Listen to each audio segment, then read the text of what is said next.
Mungkinlah kerana hafalan itu melemah dan lupa itu pasti. Ini adalah perkara yang biasa berlaku pada kita semua pelajar-pelajar. Lebih-lebih kalau kita memang tidak menghafal faedah-faedah tersebut. Kerana apa? Kerana hafalan itu melemah. Kita banyak kali lupa. Dan lupa itu adalah pasti. Apa yang kita lupa itu kita lihat bahawa apa yang telah kita hafal pun kita lupa. Jadi dengan itu perbuatan mencatat apa faedah-faedah yang telah kita dapat daripada kitab yang telah kita bacakan, perlu kita tuliskan faedah-faedah tersebut. Dan dengan itu kita perlu lakukan dengan apa yang telah Syekh Bakar Abu Zaid terangkan. Kedua, Syekh Utsaimin mengatakan perkataannya terutama kitab Bada'i ini menunjukkan anjurannya untuk membaca kitab tersebut sebagai kitab yang menunjukkan kepada orang-orang perkara-perkara sulit. Sehingga tidak mungkin terlupakan lagi, kitab ini juga membahas perkara-perkara yang bukan pada sumber atau tempat aslinya. Terkadang kamu sedang mencari satu permasalahan yang kamu kira ada dalam kitab tentang buruan. Ternyata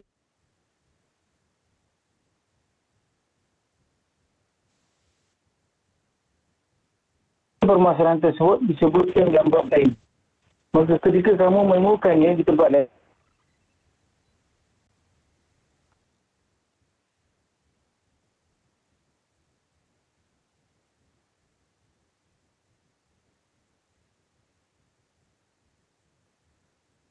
dan ikat, cetak ikat.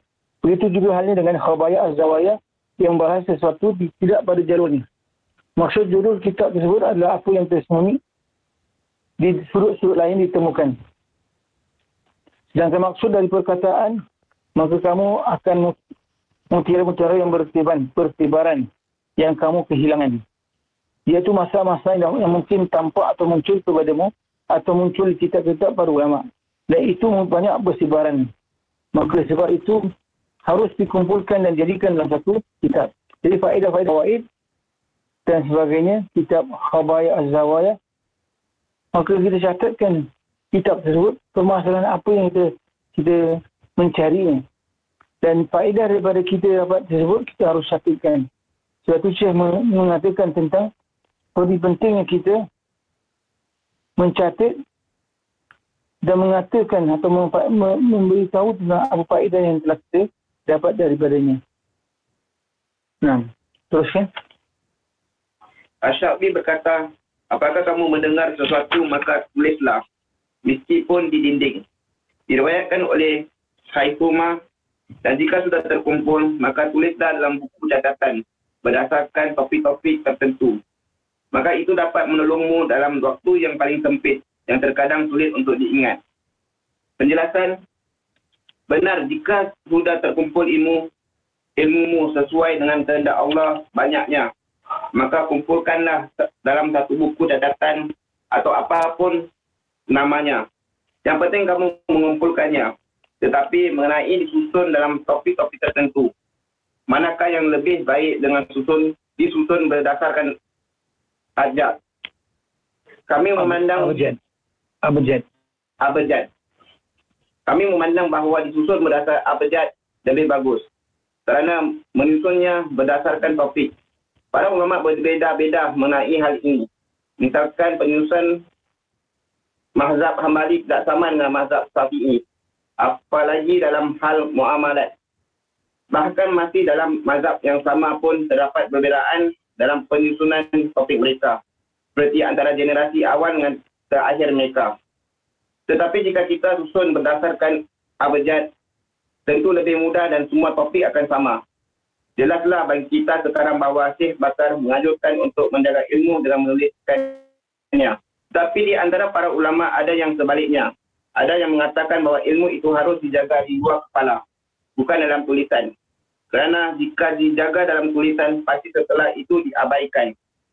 Setelah jika seorang menuntut ilmu membiasakan diri untuk menghafal, maka pasti ia hafal. Mengenai ini terdapat perbincangan lebih mendalam. Oleh kerana itu kami memandang bahawa alat komputer sekarang yang di dalamnya mencakup berbagai bidang ilmu pasti membawa pengaruh kepada orang-orang. Contohnya tentang ilmu faraid yang ada dalam program komputer. Ada seorang datang di jalan dan ahli dalam menggunakan komputer, lalu ia mengemukakan hukum faraid untuk anda dari komputer itu. Padahal ia belum menguasai ilmu faraid. Tentu ini bahaya besar. Bahaya terhadap ingatan dan hafalan. Saya memandang penggunaan komputer hanya ketika dalam keadaan terdesak saja. Contohnya ketika dalam keadaan yang menuntut menyelesaikan masalah dalam waktu cepat dan penghitungan warisnya sangat panjang. Maka di saat seperti itulah bisa digunakan komputer. Adapun selama kamu bisa menggunakan akalmu, ingatanmu, maka jauhilah tulisan. Kerana tulisan itu pada hakikatnya diperlukan jika seseorang memiliki hafalan yang lemah. Tetapi jika hafalannya kuat, maka penghafalannya lebih utama. Oleh kerana itu, kita mendapat para sahabat meriwayatkan hadis lebih banyak dengan hafalan daripada tulisan. Di antara para sahabat yang menulis seperti Abdullah bin Amr bin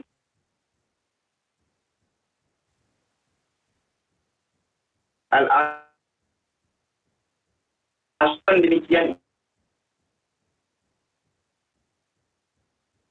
Sallallahu Alaihi Wasallam yang tidak diriwayatkan oleh sahabat yang lain. Padahal keislamannya terbilang terlambat. Intinya di sini kita tidak bisa mengatakan lebih baik secara mutlak, baik kepada penulis ataupun penghafal. Namun jika kesempatan antara menulis dan menghafal itu sama, maka hafal tentu lebih utama. Tapi jika kebutuhan lebih cenderung kepada salah satunya, maka sekarang kamu bisa menggunakan tape recorder. Kalau kamu mau sadarkan kepada hafalan, kamu pasti dapat menghafal lebih banyak dengan menggunakan tape recorder. Jika seseorang merakam pelajaran yang disampaikan Syekh guru lalu ia tidur, maka ketika bangun ia bisa mendengarkannya kembali melalui tape recordernya. Tetapi jika ia tidak memiliki tape recorder dan ia dapat berkonsentrasi terhadap yang didengarkannya dari guru, maka menulis tentu lebih utama. Kesimpulannya bahawa menulis itu terkadang sangat diperlukan oleh seseorang. Tetapi jika tidak terdesak, maka menghafal lebih utama. Di antara kelemahan tulisan adalah terkadang buku catatan itu tidak kamu bawa. Maka dalam keadaan seperti itu, kamu seperti orang yang buta jika hanya bersandar kepada tulisan. Sedangkan hafalan tentu akan selalu dibawa kemanapun kamu pergi. Itulah salah satu kelemahan tulisan.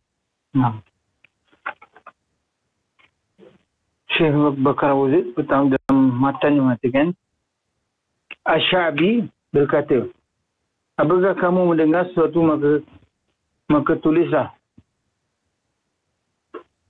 Meskipun di dinding. Diriwayatkan oleh Khaisumah dan jika sudah terkumpul, maka tulislah dalam buku catatan berdasarkan topik-topik tertentu. Maka itu dapat menolongmu dalam waktu yang paling sempit yang terkadang sulit untuk diingat. Jadi Syekh Bakar Abu Zaid menukilkan kata Asy-Sya'bi, salah seorang tabi'in yang mulia, Amir bin Syurahbil bin Abu Zil Kibar Asy-Sya'bi Al-Humairi Abu Amr, meninggal di Kufah. Jadi beliau mengatakan, apabila kamu mendengar sesuatu, apabila kamu mendengar sesuatu, maka tulislah meskipun di dinding. Maknanya faedahnya kita mencatat semua faedah-faedah yang kita dapat. Dan tidak kita lepaskan peluang untuk mencatatkannya. Walaupun terpaksa menulisnya di dinding. Menunjukkan bahawa peluang-peluang tidak dilepaskan walaupun terpaksa untuk tulis di dinding. Ini ketika waktu tersebutlah. Ketika penulisan boleh dilakukan sehingga kita boleh lakukan juga di dinding. Syekh Ibn Uthaymin mengatakan, benar jika sudah terkumpul ilmu sesuai dengan kehendak Allah banyaknya, maka kumpullah dalam satu buku catatan atau buku apapun namanya. Yang penting kamu mengumpulkannya. Yang penting kita kumpulkan faedah-faedah yang kita dapat daripada pelajaran-pelajaran tentang sesuatu topik misalnya, manakah yang lebih baik dengan disusun berdasarkan abjad. Jadi pencatatan kita tu, maka faedah-faedahnya kalau boleh ditulis dengan apa? Dengan abjad. Faedah-faedahnya ditulis dengan penulisan yang jelas yang kita tulis. Jadi Syekh mengatakan, kami memandang bahawa disusun berdasarkan abjad lebih baik, lebih bagus, kerana menyusun berdasarkan topik para ulama berbeza-beza mengenai hal ini. Misalkan penyusunan mazhab Hanbali tidak sama dengan mazhab Syafi'i. Jadi dengan itu, kalau kita tuliskan dengan apa? Dengan melalui abjad lebih utama kerana senang nak cari. Tapi kalau kita tuliskan permasalahan-permasalahan berbeza. Kerana Imam Syafi'i berbeza menyelesaikan satu masalah atau membabkan satu masalah fikir misalnya, masalah muamalat dan masalah-masalah yang lain. Mazhab Hanbali dan mazhab Syafi'i. Dan sehingga saya mengatakan, dan satu mazhab sekalipun, dalam mazhab Syafi'i ataupun Hanbali misalnya, dan satu mazhab itu kita lihat ulama dalam memberikan faedah-faedah, mereka berikan ada perbezaan. Jadi dengan itu menganjurkan untuk menjagakan ilmu dan menuliskan. Jadi dengan itu kita lihat, tapi di antara para ulama ada yang sebaliknya, dia mengatakan ilmu itu harus dijaga di luar kepala, bukan dalam tulisan. Di luar kepala hafalan lah. Kerana jika dijaga dalam tulisan, pasti setelah itu diabaikan. Tapi jika seorang penuntut ilmu membiasakan dirinya untuk menghafal, maka pasti ia menghafal, benda ini terdapat perbincangan lebih mendalam. Jadi kita lihat, tak semua orang juga. Lagi kalau penghafalan daripada masyarakat kita pula, kita lihat, memang payah kita nak menghafal. Satu ilmu kita belajar, besoknya kita ilmu tersebut dah lupa.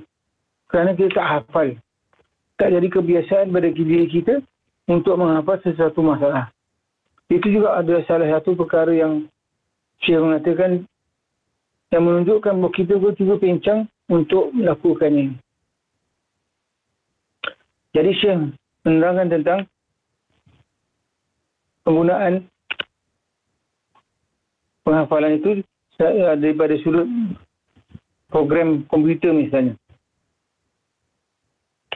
Syekh rahmatullah menyarankan kita kalau mempelajari ilmu faraid, kalau boleh tak gunakan komputer. Ini dan juga pada ketika kami belajar kita lihat ilmu faraid dengan Syekh, kalau boleh Syekh cakap jangan pegang pun apa kita kata kalkulator pun, kalau boleh jangan pegang.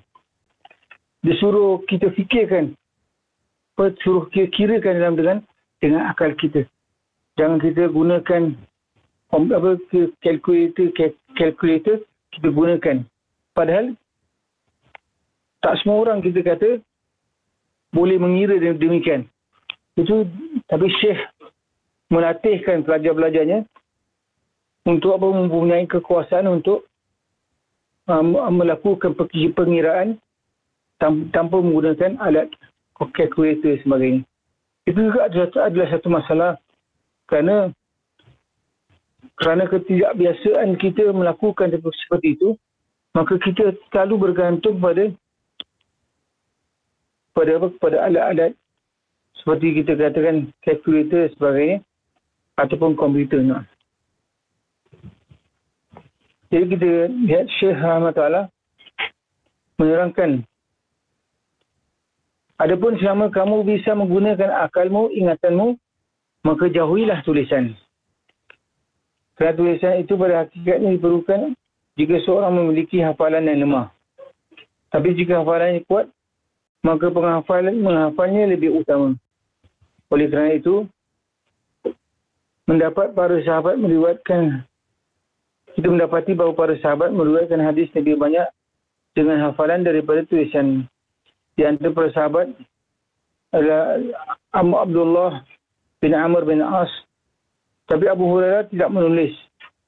Meskipun demikian ia memiliki hafalan hadis dari Rasulullah SAW, menunjukkan bahawa hafalan yang paling utama yang dilakukan oleh para sahabat sebenarnya adalah hafalan daripada hafalan mereka pada hadis-hadis Nabi sallallahu alaihi wasallam. Tapi kita katakan penulisan, kalau kita lihat, kalau orang itu tak boleh menghafal, sekurang-kurangnya dia ada dhabtu kitab. Kerana dhabtu ada dhabtan. Kemahiran penyimpanan itu ada dua cara. Dhabtul kitab dan satu dhabtul sadr. Satu pengukuhan dalam penulisan dan pengukuhan dalam hafalan, dalam dada. Jadi itulah di antara perkara yang kita lihat. Salah satu daripada dua perkara ini kita perlulah lakukan. Kalau kita tak sadr kita dan dhabtul kitab, ditulis apa-apa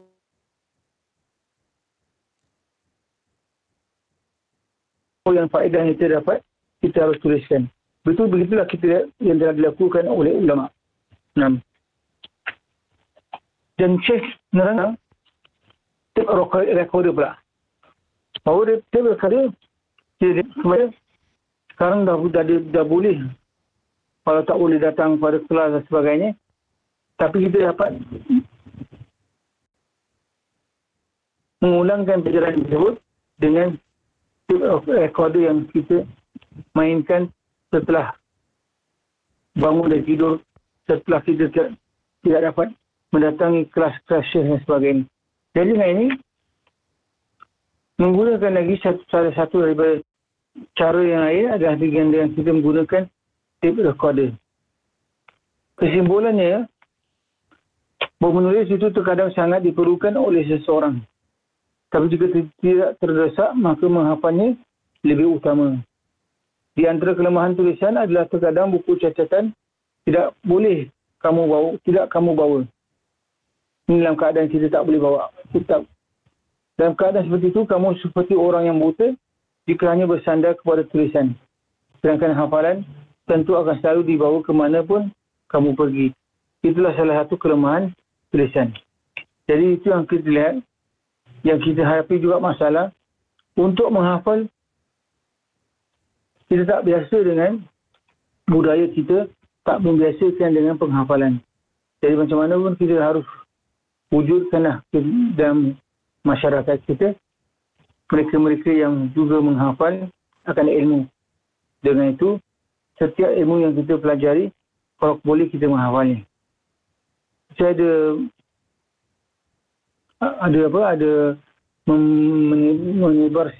menyebarkan pada itu satu sirah Nabi SAW yang ringkas. Ada tak? Kalau kita dapat menghafalnya, maka menjadikan satu asas yang agak kuat untuk kita. Akhi Arif kata nak menghafalkan anak-anaknya hafalan tersebut. Jadi dengan kita lihat hafalan-hafalan yang ringkas seperti tadi, kalau kita dapat menghafalkannya, dia agak baik untuk asas-asas ilmu, terutama dalam ilmu yang tadi kita katakan, ilmu sirah Nabawiyah. Betul kan? Memelihara ilmu. Berusahalah untuk menjaga ilmu dan memeliharanya dengan mengamalkan dan mengikuti tuntutan ilmu itu. Al-Khatib Al-Baghdadi, wajib bagi seseorang yang belajar hadis untuk mengikhlaskan niatnya dalam mempelajarinya dan tujuannya hanya kerana Allah semata. Berhati-hatilah menjadikannya sebagai jalan untuk mencari kesenangan dunia dan mendapatkan harta. Kerana terdapat ancaman bagi orang yang bertujuan seperti itu dengan ilmunya. Penjelasan, terdapat ancaman bagi orang yang mencari ilmu, yang seharusnya ia mengharapkan redha Allah dengan ilmu itu. Maka ia tidak akan mendapatkan haruman surga. Apa yang disebutkan Khatib Al-Baghdadi tersebut benar, bahawa manusia harus mengikhlaskan niatnya dalam mencari ilmu, dengan niat untuk menjalankan perintah Allah Subhanahu Wa Taala, mendapatkan pahala, menjaga syariat, menghilangkan kebodohan dari dirinya dan dari orang lain. Semua ini menunjukkan ikhlas, dan jangan sekali-kali tujuannya kerana ingin mendapatkan kesenangan dunia ataupun mengumpulkan harta. Kesenangan dunia merupakan kedudukan dan kepemimpinan atau jalan untuk mencari harta seperti gaji. Jika ada yang berkata, semua orang yang menuntut ilmu di kuliah hanya bertujuan untuk mencari ijazah. Seperti ijazah palsu, rela melakukan penipuan dan semacamnya. Maka hal itu bisa dijawab. Mungkin saja seorang menginginkan ijazah di kuliahnya tetapi dibarengi dengan niat yang ikhlas.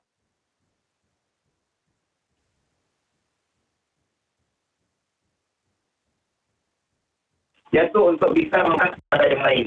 Kerana orang yang tidak memiliki ijazah tidak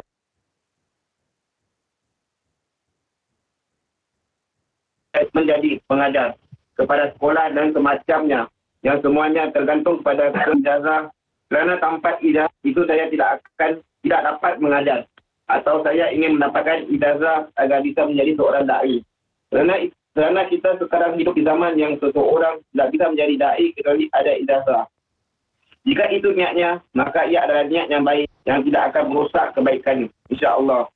Ini dalam ilmu syar'i. Adapun dalam ilmu duniawi, maka niatlah semaumu asalkan harta menurut Allah. Asalkan halal. Semaumu asalkan halal menurut Allah. Kalau ada seorang yang belajar ilmu engineering dengan niat agar bisa menjadi seorang insinyur dan gaji yang besar, maka apakah itu haram? Tentu tidak, kerana itu adalah ilmu duniawi. Berarti seorang pedagang yang berdagang kerana mencari keuntungan. Nah, Syekh Bakar Abu Zaid menerangkan tentang memelihara ilmu.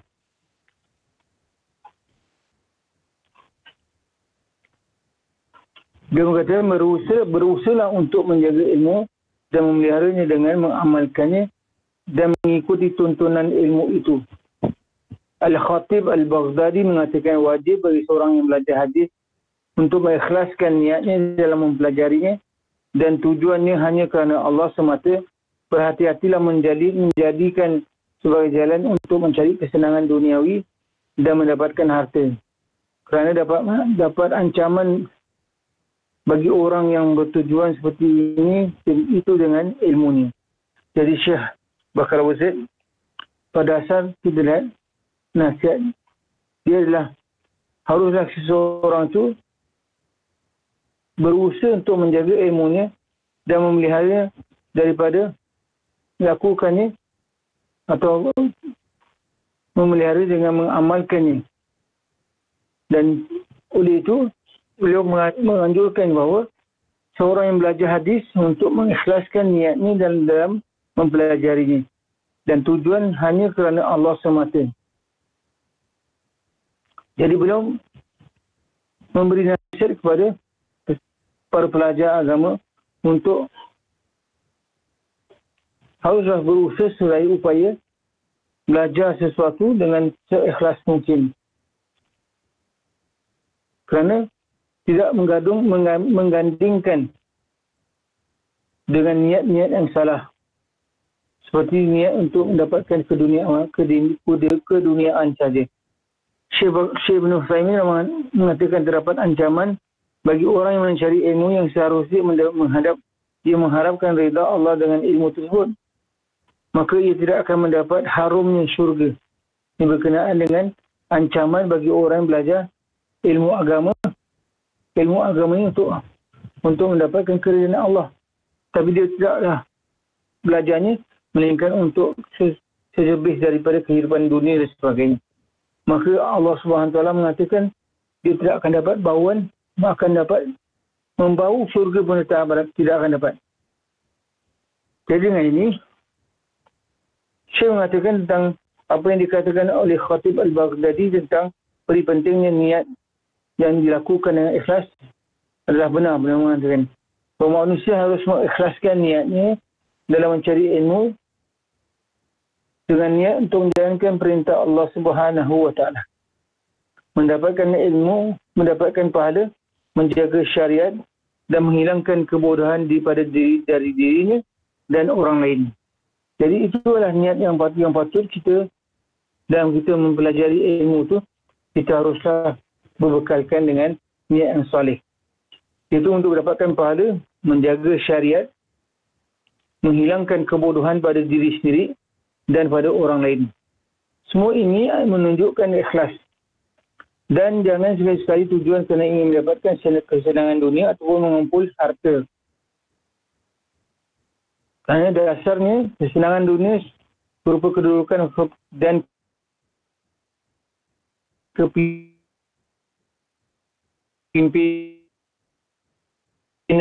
ada.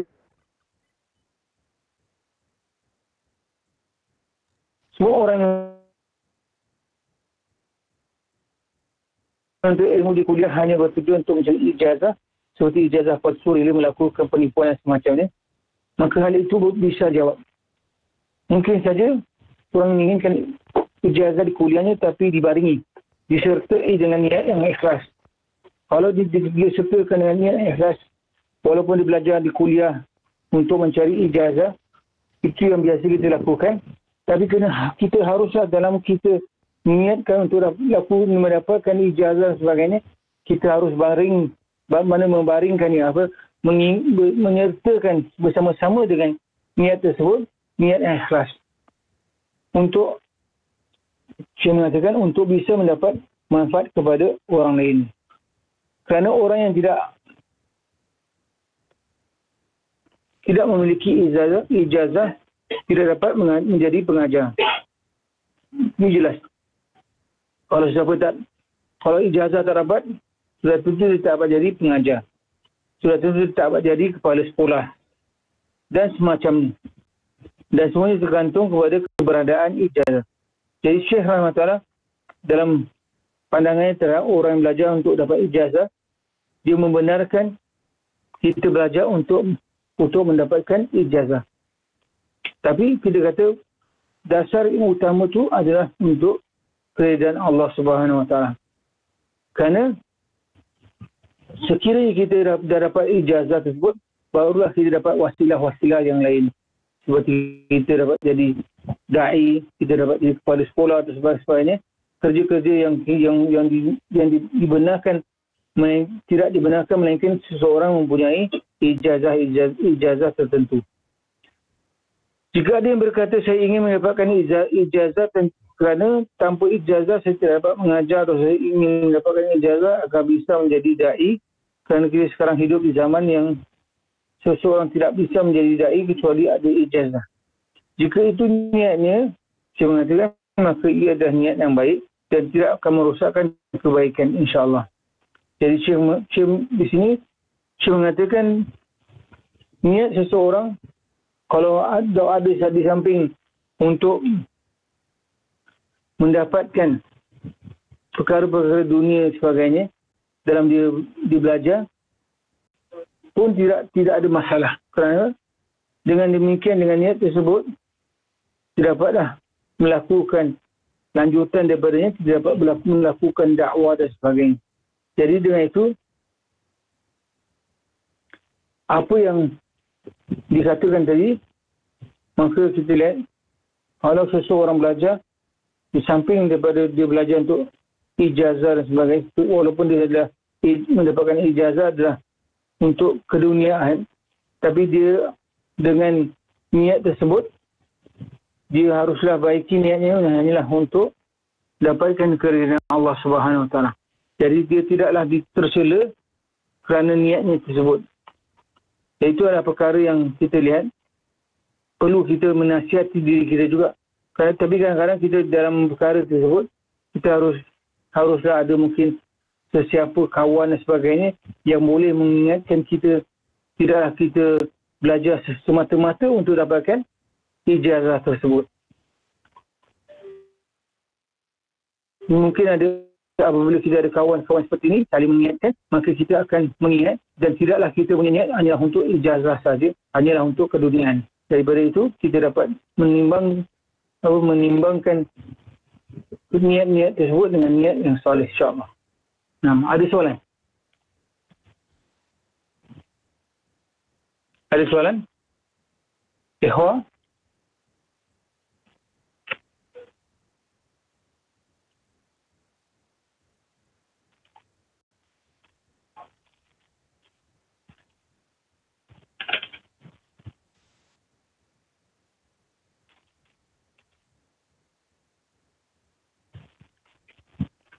Ikhwan ada soalan? Kalau tak ada, dia teruskan. Silakan. Ada masa? Ya, ada satu masa. Tuan-tuan. Silakan tuan-tuan. Jauhilah merasa bangga dengan ilmu dan niat dalam mempelajari hadis, agar menjadi pemimpin yang memiliki pengikut dan mengadakan banyak majlis ilmu. Penyakit dari dalam inilah yang banyak menyerang para ulama. Penjelasan, terdapat ancaman bagi orang yang mencari ilmu dengan niat agar dapat berjalan sejajar dengan para ulama dan dapat mendebat orang-orang bodoh. Maka janganlah kamu bermaksud untuk berbangga dengan ilmu yang kamu cari, agar orang-orang mau memandangmu. Tujuan-tujuan semacamnya, itu semua adalah niat-niat yang jelek. Kamu akan mendapatkan kebaikan bersamaan dengan niat yang baik.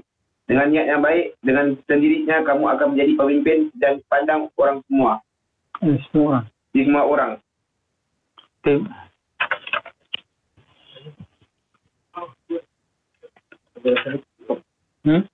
Okey, boleh.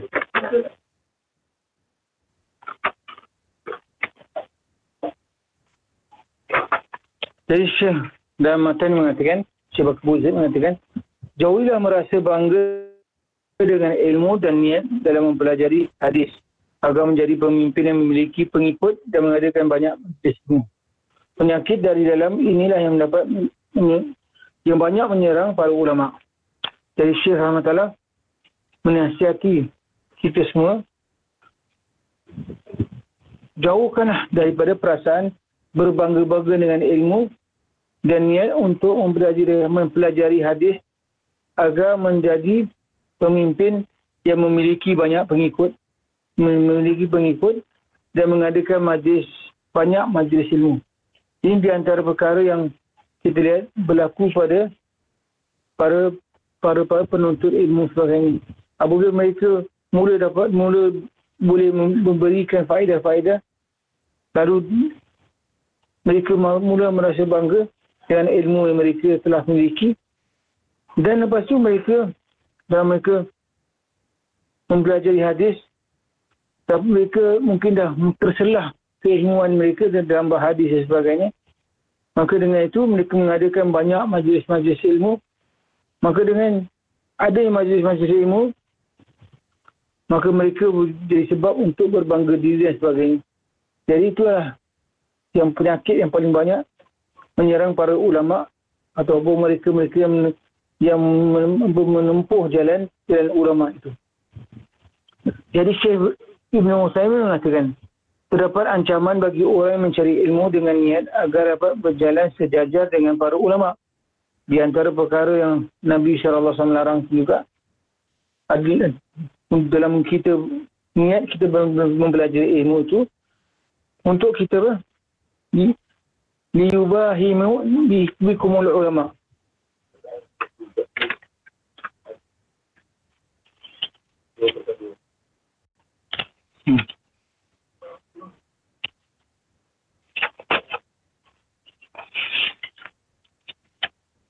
Nabi Syekh ada menuliskan hadisnya, man talaba al-ilma liyujari bihi al-ulama aw liyumariya bihi sufa aw yasrifa bihi wujuhan nasi ilaihi adkhalahu Allahu an-nar.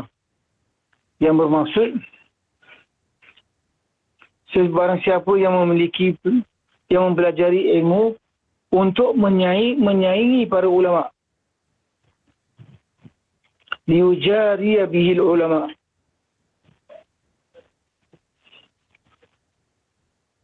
berdebat dengan orang-orang bodoh dan sebagainya, mempelajari juga untuk berdebat dengan orang-orang bodoh. Kerana berdebat selalu menang.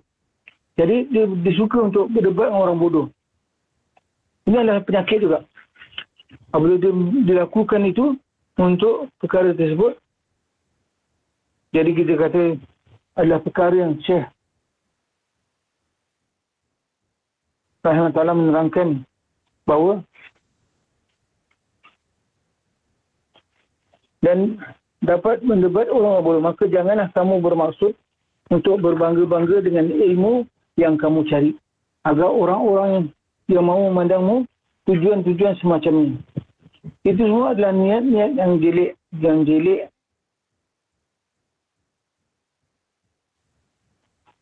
yang buruk yang kita lakukan. Kamu akan mendapatkan kebaikan bersamaan dengan niat yang baik. Dengan niat yang baik, dengan sendirinya kamu akan menjadi pemimpin dan dipandang oleh semua orang. Jadi kalau niat yang baik, jadi kita teruskan. Walaupun mungkin kita pada mulanya kita lakukan seperti apa yang tadi, untuk kita berbangga-bangga dengan orang, seperti bersama-sama kita sebut nama kita dengan ulama, atau kita kalau berdebat dengan orang bodoh kita menang dan sebagainya, maka kita katakan benda ini semua sebenarnya kita akan dapat dengan niat yang baik, bukan dengan niat tersebut. Dengan niat yang baik tadi kita akan dapat juga perkara tersebut. Kerana apabila kita mula lakukan semata-mata kerana Allah, maka kita akan tersebar luas nama kita. Kerana dengan niat yang baik itu, Allah Subhanahu Wa Taala akan menjadikan orang semua untuk pergi kepada kita, untuk melakukan apa yang sepatutnya kita dapat daripada, kalau niat kita adalah untuk perkara tadi. Jadi dengan itu, niat yang baiklah kita usahakan supaya apa yang kita tak mahu berlaku pada kita, kerana Allah Subhanahu Wa Taala akan menjadikan daripada niat yang salah kita lakukan, dengan niat yang salah itu Allah Subhanahu Wa Taala tak akan menjadi atau memberikan kita bauan syurga pun. Jadi dengan itu kita berusaha bagaimana kita dapat lakukan mempelajari agama kita ni dengan cara yang baik, dengan niat yang baik. Semoga Allah Subhanahu Wa Taala sentiasa merahmati kita dan menjadikan kita golongan yang bertakwa kepada Allah. Jadi apa yang kita inginkan daripada niat yang buruk tadi, sebenarnya seorang tu akan dapat juga apa yang daripada niat yang baik, dia akan dapat juga. Kerana kalau dia telah menjadi pemimpin masyarakat, dengan sendiri orang akan pergi padanya, orang akan meminta pandangannya dan sebagainya. Jadi walau bagaimanapun kita harus memperdahulukan niat yang baik sebelum kita lakukan daripada perkara-perkara yang itu untuk mempelajari agama. Allah Ta'ala alam. Ada soalan ikhwah?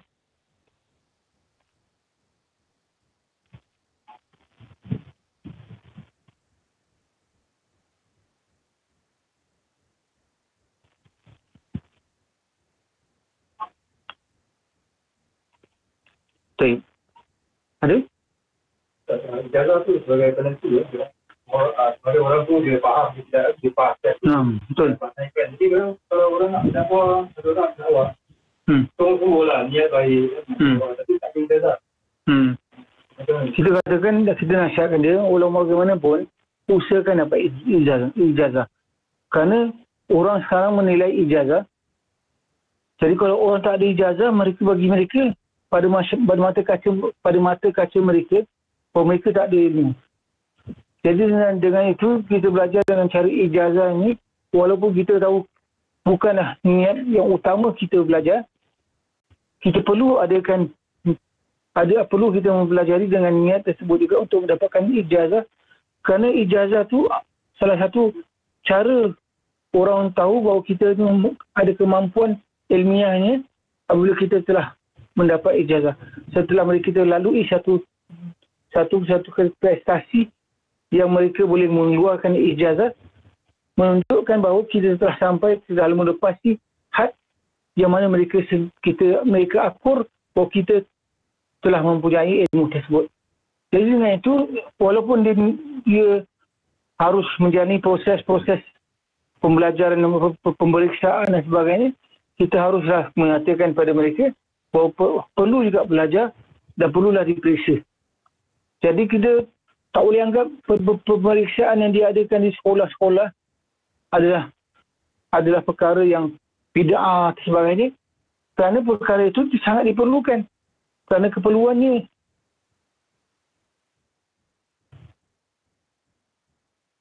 dilakukan oleh ulama-ulama apabila mereka belajar sebagainya di sekolah-sekolah daripada masa dahulu, mereka juga diuji. Ujian-ujian yang diberikan kepada mereka ini menentukan bahawa mereka, ijazah yang diberikan kepada mereka adakah mereka ini ahli untuk menerimanya. Jadi dengan itu, tak bolehlah kita menganggap sesiapa yang belajar dengan dia mendapatkan ijazah ini satu perkara yang buruk dan atau kita katakan mereka yang menjalani proses tersebut, satu proses yang bid'ah dan sebagainya, tak boleh, kerana sangat diperlukan. Sehingga dalam keduniaan untuk menunjukkan seseorang itu adalah ahli dalam perbuatan sebagainya, maka mereka perlu melalui ijazah tersebut. Jadi kalau dia tidak melalui pemeriksaan tersebut, tak bolehlah mereka diluluskan bahawa mereka boleh melakukan apa-apa perubatan boleh luluskan kepada mereka sebagainya. Jadi dengan itu, semua zaman sekarang ni, maka semua daripada pembelajaran itu harus melalui, kita katakan sebagai satu proses pemeriksaan, ujian-ujian untuk memastikan bahawa adakah mereka layak untuk meneruskan proses ataupun tahap yang selanjutnya. Jadi kita katakan bahawa ia bukanlah satu perkara yang buruk, tapi diperlukan pada masa sekarang untuk seseorang melakukan, memantapkan dirinya sehingga dia ditabal sebagai yang layak untuk melakukan pengajaran dan sebagainya. Itu adalah di antara perkara yang perlu kita haruslah mengetahui. Ada kebaikan daripada perkara yang dianjurkan di situ. Allah Ta'ala. Ada soalan ikhwan daripada ikhwan online? Tak ada? Zaki?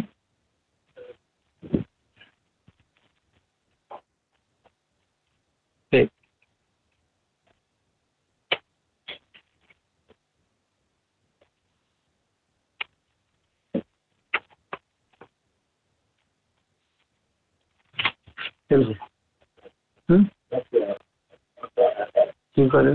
Kita pergi buka soalan. Kalau masa tinggal 4 minit, maka kalau dibuat pertanyaan, lebih baik. Analisis tadi untuk menyanyi kalau agak terdekat orang bodoh atau supaya orang-orang memandang awam sebagai ujian. Tapi kalau dia tadi di ruang cabang dari organisasi, tapi memang itu diperlukan. Dari sisi itu, benar saja untuk perbaikan diri kerana masyarakat kalau sekali dia juga berkhusus dalam membalaskan diri. Tapi memang betul ni supaya orang dia harapkan orang kalau dia nak tahu supaya dia jadi orang yang ahli dalam bidang fikih Syafi'i misalnya. Tapi kalau kita dibuat ni bukan solely untuk dapatkan tarik perhatian orang, maka sesuatu yang secara mendatang kita kata tak ada masalah. Tapi kalau kita sengaja untuk mendapatkan perhatian orang, maka kita harus perbaikilah niat kita. Masyarakat punya persepsi tentang bidang tu tak tukar. Dah berjalan dan dia mendudukkan diri dia, lalu dia nak koreksi kembali. Mungkin boleh. Kalau kita, jadi sebab tu kita kata kadang-kadang yang kita berniat baik, kita harus selalu kita kata berlawan lah dengan syaitan niat tersebut. Jadi kita haruslah memperbaiki niat kita setiap masa dalam perjalanan kita mempelajari ni, atau dalam kita memperbaiki diri kita dalam perkara tersebut, kita haruslah juga selalu memperbaiki niat kita dalam proses kita menjalani.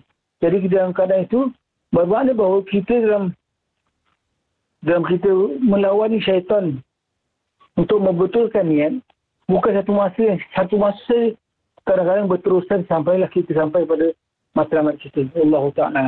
Nah. Jadi tak boleh kita berpada ini saja prosesnya satu ketika je, tak. Prosesnya kadang berterusan sampai kita berterusan dia diuji oleh syaitan untuk memesokan niat kita. Jadi niat kita haruslah kita peka terhadap niat tersebut supaya dan niat kita tu sentiasa murni dan tidak ada dimasukkan kerosakan oleh syaitan. Allah Ta'ala. Nah. Ada soalan lain? Betul? Okay. Gimana tu lagi?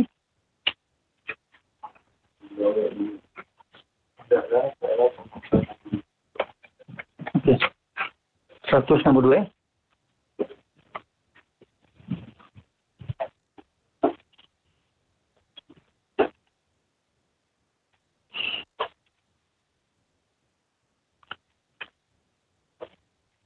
mana masih ada kekeliruan dalam menggunakan kitab. Tapi baik jadi kitab untuk mendatangkan nas-nas yang perlu kita datangkan.